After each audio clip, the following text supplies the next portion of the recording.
त्वयि सति परमात्मन् मादशान् मुग्धान् कथमतनुवशत्वान् बुद्ध के शान्यजेन सुगतमगधरं वा वागधीशं शिवं वा जितभवमभिवन्दे भासुरं श्रीजिनं वा। 1000 श्री सुमतिनाथ भगवान की 20वीं सदी के प्रथमाचार्य चारित्र चक्रवर्ती आचार्य श्री शांति सागर जी महाराज की, परम पूज्य आचार्य श्री वीर सागर जी महाराज की, परम पूज्य आचार्य श्री शिव सागर जी महाराज की, परम पूज्य दीक्षा गुरुवर्य आचार्य श्री धर्म सागर जी महाराज की जय, परम पूज्य आचार्य श्री अजित सागर जी महाराज की, परम पूज्य शिक्षा गुरुवर्य आचार्य कल्प श्री सुध सागर जी महाराज की, श्रीमद जैन धर्म की वर्तमान के वर्तमान आचार्य भगवान वर्तमान सागर जी गुरुदेव की जय, मुनि संघ की जय।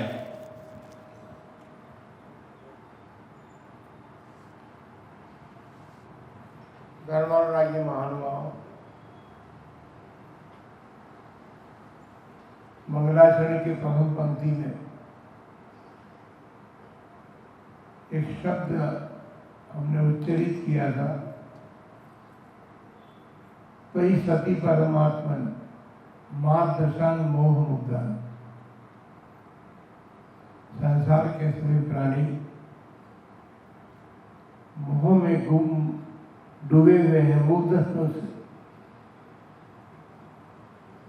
और आप यदि यहाँ पर विद्यमान है, मौजूद हैं, तो फिर मेरे ही समान मोह में मुग्ध देवों की कैसी पूजा आराधना करो।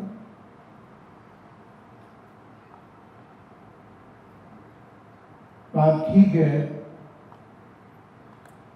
हम जैसा बनना चाहते हैं वैसे ही देवों की आराधना अर्चना करना चाहते हैं, क्योंकि हमारे मन में एक बात है, हम सभी जानते हैं हमारे भगवान तो वितरागी हैं, वे उसे देते नहीं हैं, इसलिए हम अपने जैसे देवताओं की पूजा आराधना करने के लिए चले जाते हैं।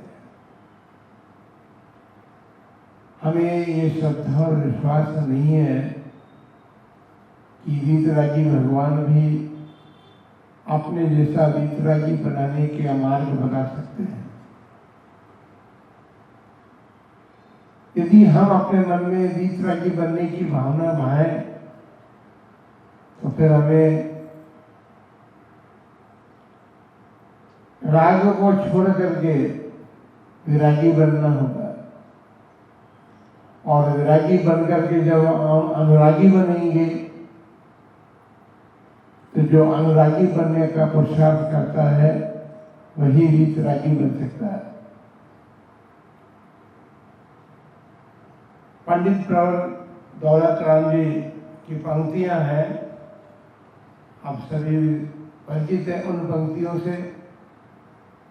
सकल गेय गायक तदपि निजानंद रसलीन, सो जिनेन्द्र जयवंत निता अनिरज रहसवी। हम तो उन भगवान के भक्त हैं जिन्होंने आर्य ने अपने शत्रु को, रज यानी ज्ञानावरण दर्शनावरण कर्म को, और रहस्य अर्थात अंतराय कर्म को जड़ नाश कर दिया है। ऐसे अनंत चतुष्टय को प्राप्त इन भगवान के हम अनुरागी हैं। और अनुरागी जो है के प्रति किया जाता है। सामान्य से हम लोक में भी देखते हैं, एक ज्ञान प्राप्त करने का इच्छुक जो है वो अपने से अधिक ज्ञानी व्यक्ति की खोज करता है, उसी को अपना समर्पण देता है। और कोई शस्त्र विद्या का जानकार व्यक्ति होता है और शस्त्र विद्या के कुछ जानना चाहता है तो वो उसी के पास जाता है। जो जैसा बनना चाहता है वह वैसे ही व्यक्ति के पास जाता है। तो हम तो अनादिकाल से रागी बने हुए हैं और वीतरागी बनना चाहते हैं सर? हाँ, सब वीतरागी बनना चाहते हैं? नहीं महाराज, वीतरागी बनकर के क्या करेंगे? राज में जो आनंद है वो वीतरागता में आनंद नहीं है। हाथ पर हाथ रख करके मौन से बैठे रहें, इसमें क्या आनंद है? आनंद तो बातचीत करने में आता है, मौन से बैठने में आनंद नहीं आता। वस्तु स्थिति ये है कि हम संसारी प्राणी संसार में रह करके जैसा देख रहे हैं वैसा ही अनुसरण कर रहे हैं। इसीलिए वीतराग भगवान के प्रति हमारा अनुराग नहीं बढ़ पाता, क्योंकि हमें जो चाहिए वो तो भगवान देंगे नहीं। हमने क्या नहीं चाहा संसार में रह करके? यदि प्राप्त नहीं किया तो बस एक ही बात प्राप्त नहीं की, बाकी सब कुछ प्राप्त कर लिया। जो यथार्थ ज्ञान है उस यथार्थ ज्ञान को हमने प्राप्त नहीं किया। यदि हम यथार्थ ज्ञान को प्राप्त कर लेते तो सुनिश्चित बात है, वहाँ ये बात जरूर है कि वर्तमान में जो ज्ञान मिल रहा है उसकी ऊंचाइयों तक भी आप पहुंच गए हैं, पहुंच सकते हैं, लेकिन वह ज्ञान जो है यथार्थ ज्ञान नहीं है। वो आत्मिक उन्नति को देने वाला नहीं है। भौतिक संपदा या भौतिक उन्नति को तो दे सकता है, और उस ज्ञान से हम कर्म से छूट नहीं सकते, कर्म बंद ही करेंगे। तो कर्म बंधन से छूटने के लिए तो हम सुख प्राप्त करने की भावना लेकर के वीतराग भगवान के पास जाते हैं और वहाँ पर क्या हम, लेकिन देखिए संसार में हम रह रहे हैं और संसार की स्थिति को ठीक प्रकार से हम अनुभव करें। संसार में रह रहे हैं और संसार के सभी सुख दुख हमको अनुभव में भी आ रहे हैं, लेकिन ईमानदारी हमारे भीतर नहीं है। उन सुख दुखों को हम ईमानदारी से अनुभव नहीं करते। यदि अनुभव हमको आ जाए तो उसे हम छूटने का प्रयत्न करने का पुरुषार्थ करें। चारों गति के दुख जो है, हमने कल चौराहे पर खड़े होने की बात कही थी। अब कोई व्यक्ति यदि पूर्व दिशा की तरफ जा रहा है तो पूर्व दिशा की तरफ उसको सुख दिखाई दे रहा है, सूर्य उदित हो रहा है ना। तो अभी तक तो अंधकार में था, भगवान रात्रि मेरे समय में थी, लेकिन मैं इस दिशा में जाऊंगा तो मुझे सूर्योदय होने पर प्रकाश मिलेगा। तो दुख उठाने वाला प्राणी सोचता है कि नरक और तिरंज के अनुभव तो मैंने कर ली, क्यों? नरक और तिरंज गति तो बहुत बड़ी है। तिरंज गति में एकेंद्री से लेकर संगी पंचेंद्री तक के जीव पाए जाते हैं, लेकिन सुख वो ही प्राप्त करेगा जो देववाणी या गुरुवाणी पर श्रद्धा करेगा। सिंह की पर्याय में दो चारण ऋद्धिधारी मुनियों का उपदेश सुनकर के सिंह 10वें भव्य भगवान महावीर बन गया। तो महाराज हम भी कोई ऐसे चारण ऋद्धिधारी मुनिराज मिलेंगे तो हम भी बन जाएंगे, हमको क्या करना है। पर आपके वर्तमान में चारण ऋद्धिधारी नहीं है, इसलिए चारण ऋद्धिधारी मुनिराज मिलेंगे उस समय हम पुरुषार्थ कर लेंगे। तो भैया एक बात यह है कि हम भविष्य के लिए जो बात छोड़ देते हैं वो मिलना और नहीं मिलना हमारे पुण्य और पाप के अधीन है। नहीं मिलेगी तो पाप कर्म का उदय है और पुण्य का उदय है तो वो मिल भी सकती है। और मिलने के बाद ये बात है कि वो मिल तो जाए वस्तु, लेकिन हम उसका सदुपयोग कैसे करेंगे। अभी ऋद्धिधारी मुनिराज नहीं मिल रहे हैं, गुरुजन तो आपको सबको प्राप्त हो रहे हैं, गुरुवाणी भी मिल रही है और गुरुवाणी मिलने के साथ हम उस पर अमल करेंगे तो गुरुवाणी की सार्थकता को प्राप्त हम कर सकते हैं। बंधुओं, हम नरक तिर्यंश की बात को नहीं करें। तिर्यंश की दुख जो है हमारे सामने अपनी आंखों के सामने दिखाई देते हैं। पंचेंद्री संगी पर्याय को प्राप्त जीव तिर्यंश आपकी सड़कों पर घूम रहे हैं।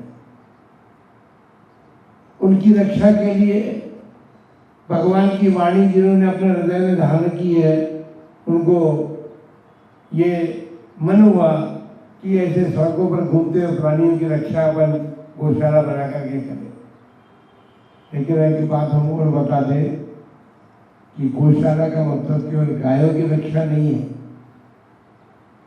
गौशाला का मतलब गो शब्द जो है उसका बहुत बड़ा अर्थ है। गो शब्द पशुवाची है और जो भी पशु पर्याय को प्राप्त है उन सबकी रक्षा करना हमारा कर्तव्य बनता है। कोई बात नहीं, आप सड़क पर घूमने वाली गायों को स्थान दे दें, कोई बाधा नहीं, इसमें अच्छी बात है। लेकिन सड़क पर ऐसे पशु भी, ऐसे प्राणी भी हैं।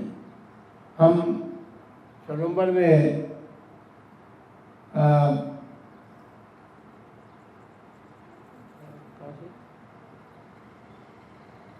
सलूम्बर में जो विद्यार्थियों का वो बना हुआ है छात्रावास, वहाँ से हम वहाँ पर एक तीर्थ सा बनाया है जिसे रोप पिगिन कहते हैं, उसके लिए जा रहे थे और रास्ते में एक छोटा सा बच्चा था कुत्ते का, उसको टक्कर लग गई गाड़ी की।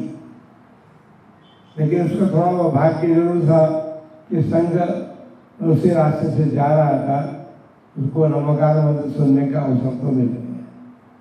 तो हम ये कह रहे कि कभी हमको ऐसा समय हमारा आ जाए तो हम उसका दुर्लक्ष्य न करके थोड़ी देर उसकी सांत्वना देने के लिए हम उसको मंत्र सुना दें, नमोकार मंत्र सुना दें, उसको अच्छा संबोधन दे दें। लेकिन हमें लगता है कि हम अब जिस कार्य से जा रहे हैं उस कार्य में बाधा आ जाएगी, इसलिए हम भी दुर्लक्ष्य करके निकल जाएंगे। ठीक बात, लेकिन दुर्लक्ष्य करना जो है वह हमारे लिए हितकारी नहीं है। आपको ये लगता है कि हम जिस कार्य के लिए जा रहे हैं वो कार्य तो हमारे लिए बहुत बड़ा हितकारी है। जीवनधर कुमार जब निकल रहे थे तो स्वान को और कुत्ते को ही तो नमोकार मंत्र सुनाया, राजकुमार थे वो भी, लेकिन फिर भी वहां रुक करके उन्होंने उसे नमोकार मंत्र सुनाया, वो देव पर्याय को प्राप्त हो गया। परम पूज्य चार्य चक्रवर्ती आचार्य शांति सागर जी महाराज जब दक्षिण भारत में थे, क्योंकि दक्षिण में ही थे वो, दक्षिण में उनका जन्म हुआ था, दक्षिण में उन्होंने दीक्षा ली थी। तो एक गांव में वो गए गांव के लोगों को उन्होंने त्याग विभूत से कराए। एक व्यक्ति था जो सर्प का विष दूर करता था, उसको अहिंसा का संदेश सब गांव में दिया था उन्होंने, तो उसको भी कुछ नियम रख देने की भावना उनकी हुई। तो गांव वाले बोले, महाराज इनको मत त्याग करेंगे। क्यों भाई? बोले महाराज ये सर्प विष जहरीले सर्प कहाँ? यहाँ तो रात दिन सर्पों के बीच में रहना पड़ता है, और पशु भी हो या मनुष्य भी हो, सबको सर्प खाते हैं। ये विष दूर करने की मंत्र ये विद्या सीखा हुआ है, ये सबके विष दूर करके और सबका जीवन बचाता है, तो इसको तो आप त्याग मत करेंगे। बोला कोई बात नहीं, ये विष दूर करता है तो हम इसको समीचीन मंत्र बनाते हैं। उस समीचीन मंत्र का प्रयोग करके तो देखिए अपने जीवन में कि उससे इसको मिलता है या नहीं। लेकिन श्रद्धा बहुत बड़ी चीज होती है। महाराज के ऊपर उसकी श्रद्धा थी। महाराज ने श्रद्धा के बस में रहने वाले उस व्यक्ति को ये कहा कि तुम नमोकार मंत्र से इस विष को दूर कर सकते हो। धनंजय कवि की अपने कथा थी, उनके पुत्र को सर्प काट खाया, लेकिन वो भगवान धनंजय की पूजा कर रहे थे। पत्नी ने जाकर के उनके समक्ष पुत्र को रख दिया, तुम जानो तुम्हारी पूजा जाने मेरे को नहीं मालूम। लेकिन वो पूजा से विचलित नहीं हुई। पूजा समाप्ति के बाद ही उन्होंने अपने पुत्र के लिए जो विषापहार मंत्र और ये स्तोत्र की रचना की, उन कवि थे, विद्वान थे, वो विषापहार स्तोत्र की रचना जैसे जैसे बढ़ती चली गई उस बच्चे का दूर हो गया। तो श्रद्धा एक बहुत बड़ी चीज होती है। हमने कल भी ये बात के हम प्रतिदिन ये कहेंगे और कहते रहे हैं कि आपने एक ऐसा यंत्र पाल रखा है जो आपकी श्रद्धा को विचलित कर सकता है। है ना? ठीक है ना? भगवान के दर्शन करने के लिए आप आए हैं और जब घंटी बजती है तो आप विचलित हो जाते हैं। आप धनंजय कवि के स्थान पर अपने को स्थित करके देखें कि यदि हमारे साथ ऐसा होता, हमारा बालक यदि विषैले सर्प से ग्रसित हो जाता, तो क्या हम वो कार्य करते जो धनंजय कवि ने किया था? बड़ी मुश्किल और बड़ी कठिनाई है। इसीलिए कहा है कि यदि जग में दुर्लभ है तो यथार्थ ज्ञान दुर्लभ है। यदि यथार्थ ज्ञान हमको जागृत हो जाए, जिस शरीर में हम रह रहे हैं उसी को हमने सब कुछ मान रखा है। अब शरीर को ही कुछ मान रखा है जब हमने, तो हम तो पराधीन हो गए। परतंत्र साथ हमको बड़ा दुख हुआ था जब विदेशी सत्ता हमारे देश में राज्य कर रही थी, तो हमको लगता था कि हम सुखी नहीं, क्योंकि पर की सत्ता और पराधीनता जो है हमको इष्ट नहीं। और उस अनिश्चितता के कारण हमने पुरुषार्थ किया, नेताओं के पीछे लग करके हमारे समाज के लोग भी कुछ लगे थे। ऐसी बात नहीं है, स्वतंत्र भारत हो गए, लेकिन स्वतंत्र भारत होने के बाद भी अभी हमारी पराधीनता नहीं है। क्यों? क्योंकि पहली बात तो ये कि अंग्रेज लोग जो है ना, अंग्रेजियत छोड़ गए हैं, उसी को अपनाएंगे हो, कोई बात नहीं। जैसा जीवन हमारा विकसित हो सके, उत्थान को प्राप्त हो सके, वो कार्य हम करें। लेकिन इसके साथ साथ ये सब शारीर के साथ संबंध रखने वाली बातें हैं। अभी जो विकास होगा वो विकास भी होगा तो शरीर के साथ जो हमारी आत्मा है उसका विकास है, क्योंकि हमने शरीर को ही सब कुछ मान रखा है, उसी के पीछे हम सब कुछ कर रहे हैं। तो वस्तु स्थिति तो ये है कि आत्मा जो है वो देह रूपी देवालय में निवास करने वाला भगवान है। ये शरीर जो है जिसकी हम इतनी रख रखाव इसका करते हैं, ये तो देवालय जैसे बना, आपने ईंट चूने का देवालय बनाया है, तो ईंट चूने का देवालय जो है वो केवल शरीर है, लेकिन उस देवालय में हमने जो भगवान विराजमान किए हुए हैं वह उस देवालय का शरीर। इसी प्रकार हमारी आत्मा का शरीर जो है, आलय जो है, उसमें निवास हमारी आत्मा करती है। तो हम आत्मा को पहचानने का प्रयत्न करें, आत्मस्वरूप को जानने का प्रयत्न हो हमारे भीतर, तो फिर हम शरीर और आत्मा को भिन्न भिन्न स्वीकार कर सकते हैं।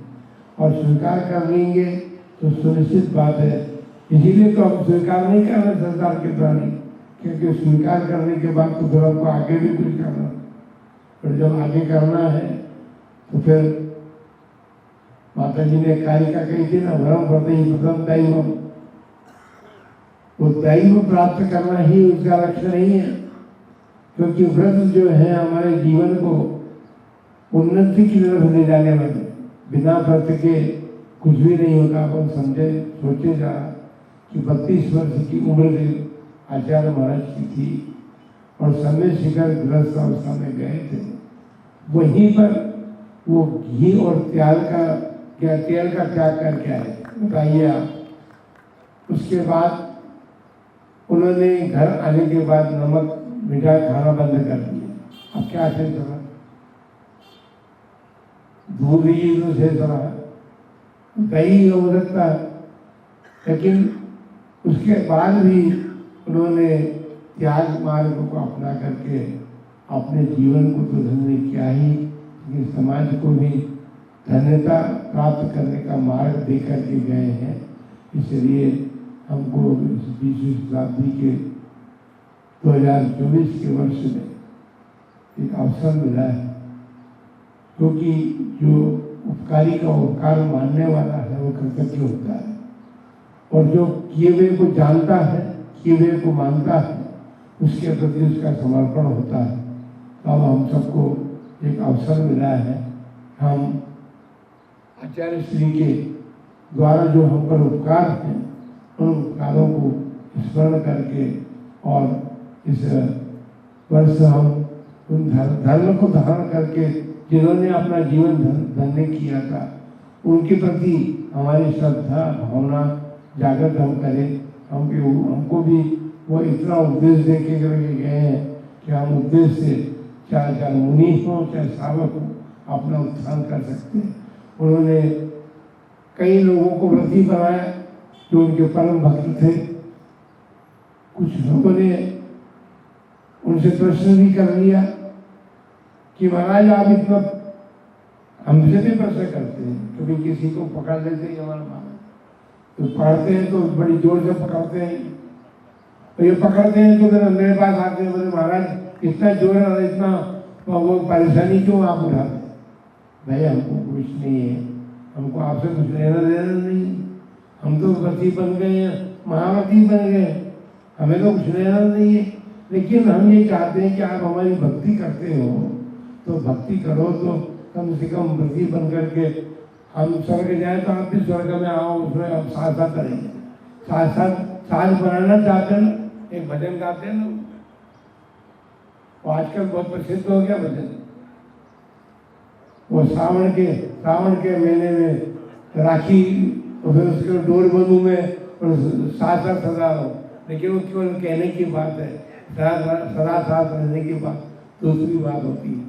तो इसलिए धर्म को धारण करने के लिए हमें उद्देश्य प्राप्त होना है गुरुजनों का, और ये बार बार प्रेरणा दी जाती है कि जो परम धर्मात्मा है, वीतरागी बन चुके हैं, बस उनकी ही आराधना, या वीतरागता के मार्ग पर जो चल रहे हैं उनकी आराधना अर्चना से अपने जीवन में हम उन गुणों के अनुरागी बनकर के कुछ प्राप्त कर सकते हैं। इसलिए आप सभी अपने जीवन में गुणों के अनुरागी बने, लेकिन जिनमें गुण हो उनके अनुरागी बनना। जहाँ गुण नहीं दिखाए जाए या अपने समान जो है उनके अनुरागी बनकर के क्या करोगे? उनके तो उनसे कुछ प्राप्त तो होने वाला भी नहीं है, क्योंकि ये लोक प्रसिद्ध बात है कि यदि हम कुछ प्राप्त करना चाहते हैं तो जो हमसे अधिक हो, हम जिन गुणों को प्राप्त करना चाहते हैं उन गुणों से जो अधिक हो, उसका अनुरागी जो बनता है वो अपने जीवन में उन गुणों को प्राप्त कर सकता है। आप सबके जीवन में गुणानुरागी बनने की भावना नित्य की वृद्धि को प्राप्त हो, क्योंकि गुणों की अनुरागी तो हैं आप।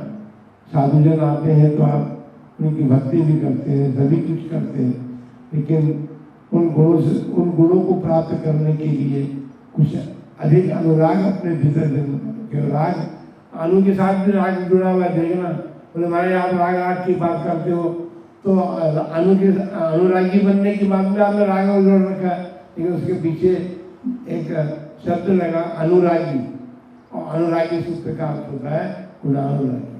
और गुणानुरागी जो बनता है वो उन गुणों को प्राप्त करता है और अपनी आत्मा का उत्थान करता है, विकास करता है।